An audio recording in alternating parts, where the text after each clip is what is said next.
Proposal होता है, देखिए हमने इससे प्रीवियस चैप्टर में पढ़ा था कि एक वैलिड कॉन्ट्रैक्ट के लिए क्या क्या चाहिए होता है। तो मेन तो उनका एग्रीमेंट चाहिए। देखो आपको के पास दो पार्टीज़ हैं एक कॉन्ट्रैक्ट में, क्योंकि कॉन्ट्रैक्ट एक सिंगल पर्सन के बीच में नहीं हो सकता, टू और मोर पर्सन के बीच में एक कॉन्ट्रैक्ट होता है, ठीक है। तो देखिए सबसे पहले कोई एक पार्टी का प्रपोजल होगा, दूसरी पार्टी उसको एक्सेप्ट करेगी या रेवोकेट करेगी, वो उसके ऊपर डिपेंड करता है। अगर एक्सेप्टेंस हो जाएगी तो वो एग्रीमेंट बन जाएगा और उसके ऊपर लॉ एनफोर्स हो जाएगा, तो वो क्या बन जाएगा, कॉन्ट्रैक्ट बन जाएगा। रेवोकेशन हो जाएगा तो वहीं एग्रीमेंट ही नहीं होगा, अगर एग्रीमेंट होगा ही नहीं तो कॉन्ट्रैक्ट तो होगा ही नहीं, ठीक है। ये हो गया हमारा इस चैप्टर का एक बेसिक सी चीज़ कि प्रपोजल क्या है, एक्सेप्टेंस क्या है एंड रेवोकेशन क्या है, ठीक है। तो चलिए स्टूडेंट देरी ना करते हुए बढ़ते हैं अपने चैप्टर की तरफ। प्रपोजल और offer and acceptance. The primary element of a valid contract is an agreement between the parties to the contract. देखो एक प्राइमरी एलिमेंट है एक वैलिड कॉन्ट्रैक्ट के लिए कि दोनों पार्टीज़ की फ्री कंसेंट से एग्रीमेंट होना चाहिए दोनों पार्टी का, ठीक है। In an agreement, one party makes a proposal and the other gives an acceptance to it. एक एग्रीमेंट में एक पार्टी प्रपोजल देती है, दूसरी पार्टी उसको एक्सेप्ट करती है। एन एग्रीमेंट और contract is essentially between two parties, दो पार्टीज के बीच में होता है। According to section 2C, the person making the proposal is called the promisor and the person accepting the proposal is called the promisee. देखिए जो proposal दे रहा है उसको बोलते हैं प्रोमिसर, ठीक है, किसके अंदर, अकॉर्डिंग टू सेक्शन 2C के अंदर। और जो पर्सन एक्सेप्ट कर रहा है प्रपोजल को वो होता है promisee. The British refer to it as an offer but in the Indian Contract Act it is called a proposal. British refer करते हैं कि उसको ऑफ़र बोलते हैं, बट इंडियन कॉन्ट्रैक्ट में इसको प्रपोजल बोलते हैं। देखो ऑफ़र करना भी होता है, हम आपको ऑफ़र कर रहे हैं कि ये चीज़ आप दीजिए, ठीक है, और प्रपोजल, ठीक है। लेकिन इंडियन कॉन्ट्रैक्ट एक्ट में इसको प्रपोजल बोला जाता है, प्रपोजल और ऑफर, जिन्हें आप प्रपोजल को ऑफर भी बोल सकते हो।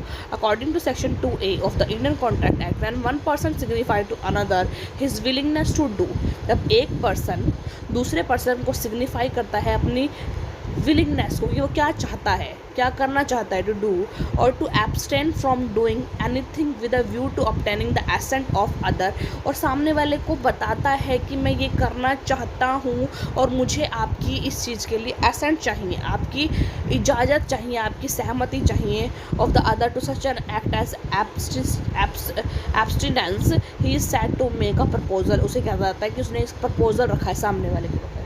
देखिए ऐसे कि मैं मोस्ट ऑफ आपको एक ही एग्जांपल लेके सारा मोस्ट ऑफ जितना है कवर अप करा दूंगी। जैसे कि ए और बी पार्टी का हम कर रहे थे, तो बी ने प्रपोजल दिया ए को कि आप अपना स्कूटर मुझे भेज दीजिए, मैं उसके बदले में आपको 50,000 रुपये दूंगा। ए ने अगर उसको स्वीकृति दे दी है, उसकी एक्सेप्टेंस कर ली है, तो ये दोनों का एग्रीमेंट हो जाएगा कि ठीक है जी, आप मेरे को स्कूटर दे देना, मैं आपको 50,000 रुपये दे दूँगा, ठीक है। तो ये होगा प्रपोजल और ऑफ़र। अब प्रपोजल के मेन एलिमेंट्स और मेन फीचर्स क्या क्या होते हैं।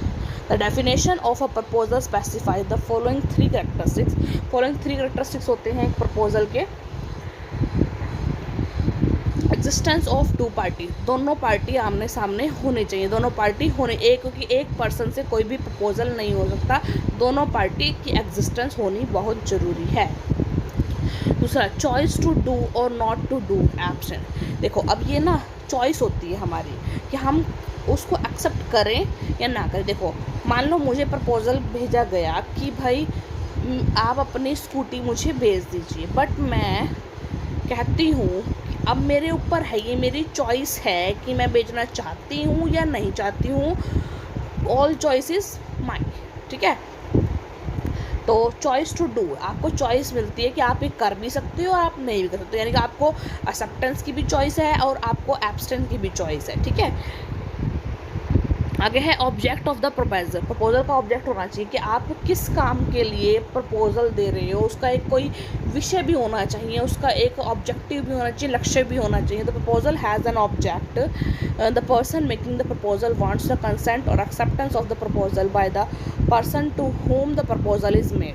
जो प्रपोजल के पास क्या होता है एक ऑब्जेक्ट होना चाहिए प्रपोजल का। The person making the proposal wants the consent और acceptance of the proposal by the person to whom the proposal is made. Person क्या चाहता है, जिस पार्टी से वो प्रपोज़ल दे रहा है, जिस पार्टी को प्रपोज़ल दे रहा है, उसकी सहमति के लिए, यानी कि ऑब्जेक्ट क्या हो गया प्रपोज़ल का, कि सामने वाली पार्टी की सहमति लेना चाह रहा है वो प्रपोज़ल देकर, ठीक है।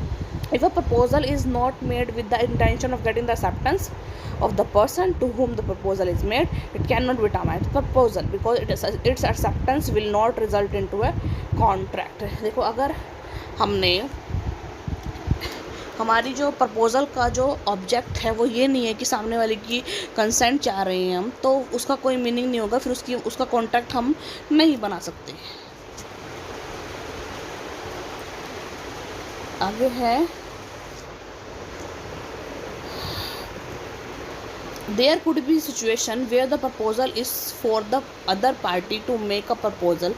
ये भी सिचुएशन हो सकती है कि where the proposal is for the other party, दूसरी पार्टी के लिए प्रपोजल और to make a proposal. There is difference between an intention to make an offer and invitation to make an offer. देखो, offer करने के लिए intention होना और एक इनवाइट करना सामने वाले पर्सन को ऑफ़र के लिए। According to this view the following can not be consider as proposal. इसमें दोनों को भी हम प्रपोजल के रूप में कंसिडर नहीं करेंगे। देखो, intention to make an offer, भाई इंटेंशन होना कि आप ऑफ़र दें। At times a person might declare his intention to make an offer and not actually make the offer. इस टाइम क्या करता है, पर्सन माइट डिक्लेयर करता है हिज इंटेंशन, वो अपनी इंटेंशन बताता है कि मैं ये चाहता हूँ टू मेक एन ऑफ़र, एक ऑफ़र करना, एंड नॉट एक्चुअली, और रियल में वो ऑफ़र नहीं देता। Such a declaration gives no right of action to another. सामने वाले पर्सन को कोई राइट नहीं मिलता उससे, क्योंकि उसने अभी कोई प्रपोजल दिया नहीं है, उसकी इंटेंशन है, बस उसने इंटेंशन बताई कि हाँ शायद मैं ये चीज़ कर सकता हूँ, तो इसको क्या नहीं मानेंगे, इसको हम प्रपोजल नहीं मानेंगे, ठीक है। जैसे हम सपोज़ कीजिए बी ने मुझे बोला कि भाई मैं तुम्हारी स्कूटी, शायद यार मन तो है स्कूटी ख़रीदना चाहता हूँ, ये बोला है उसने, मेरे को ये बोला नहीं है कि भाई मैं ऑफ़र दे रहा हूँ आपको। इंटेंशन है उसकी शायद मैं ख़रीद लूँ यार आने वाले टाइम में, है ना। तो इस तरीके से invitation to make an offer, when a tender is called for the purchase of goods or a shopkeeper display goods in the shop window with the price tags, or a company advertise its products and respond to queries from potential customers, it does not constitute an offer.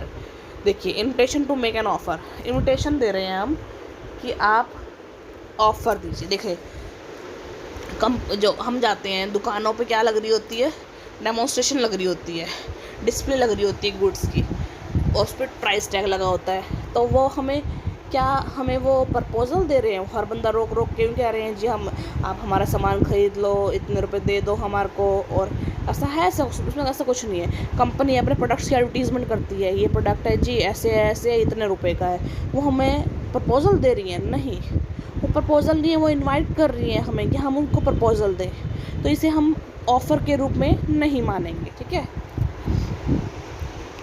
आगे है legal rules for a proposal और offer. Legal rules क्या है proposal और offer के लिए? The offer must be made to create a legal obligation.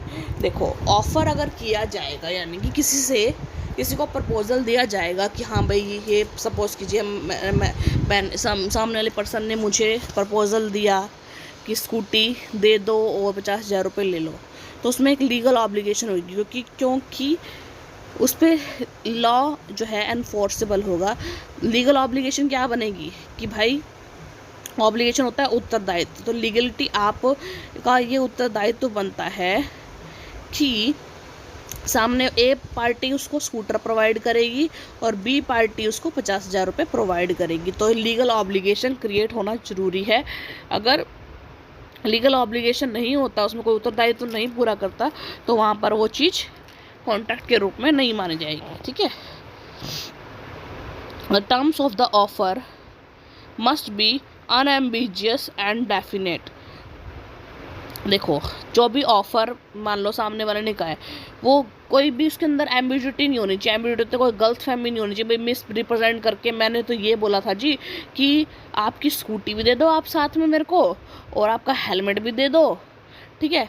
ये नहीं होना, ये मैंने तो ये बोला था, जो जब आप पैसे, वो बंदा पैसे दे रहा है, भाई 50,000 रुपये मैं दूँगा तब दूँगा जी, आप स्कूटी भी दो, अपना हेलमेट भी दो मेरे को, नहीं, वहाँ पर जो बात हुई गई है, जो ऑब्लिगेशन क्रिएट किया गया, जो कंसिडरेशन क्रिएट किया गया है, वही वहाँ पर होगा। तो जो ऑफ़र के टर्म्स होंगे वो सब चीज़ क्या होना चाहिए, डेफिनेट होना चाहिए और अनएम्बिजियस होने चाहिए, ठीक है।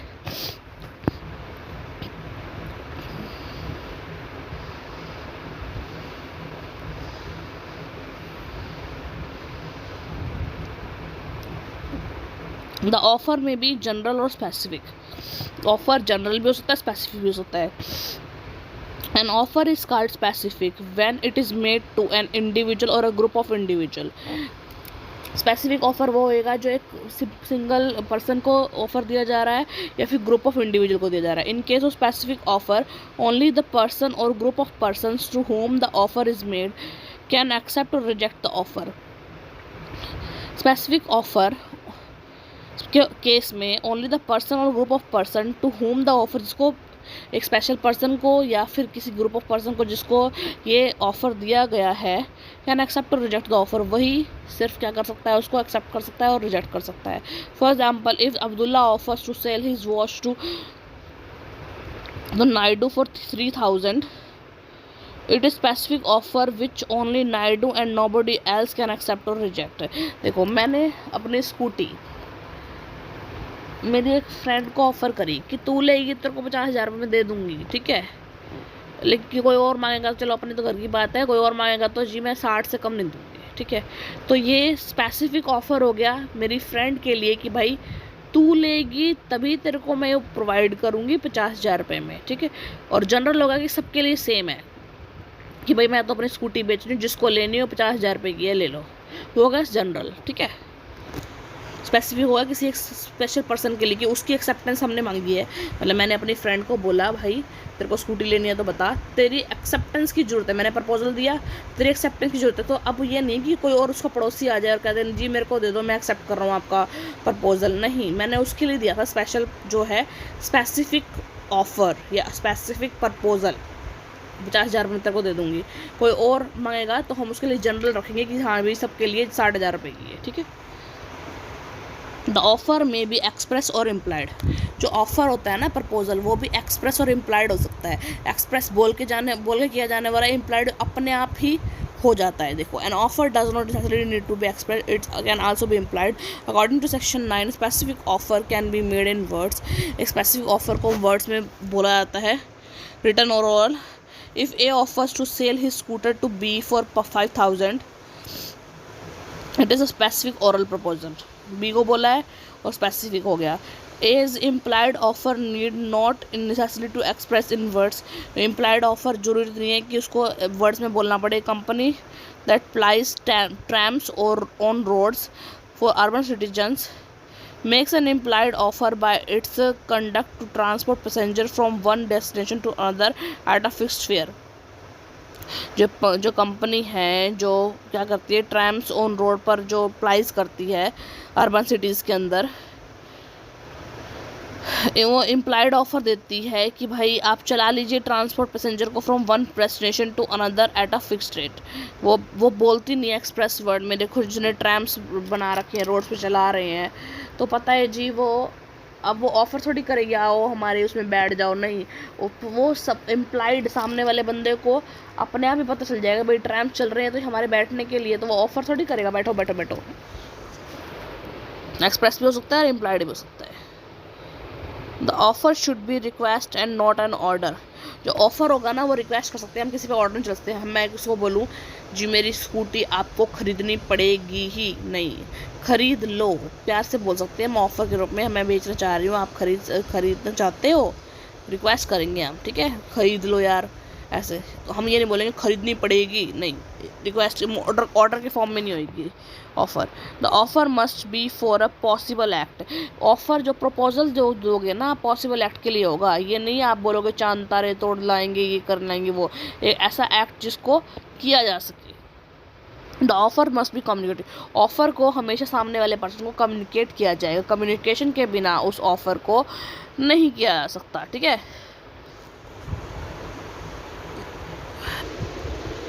Offer must be communicated. अगर आप किसी को प्रपोजल कर दे रहे हो, ऑफ़र दे, तो सामने वाले पर्सन को कम्युनिकेट करना ज़रूरी है।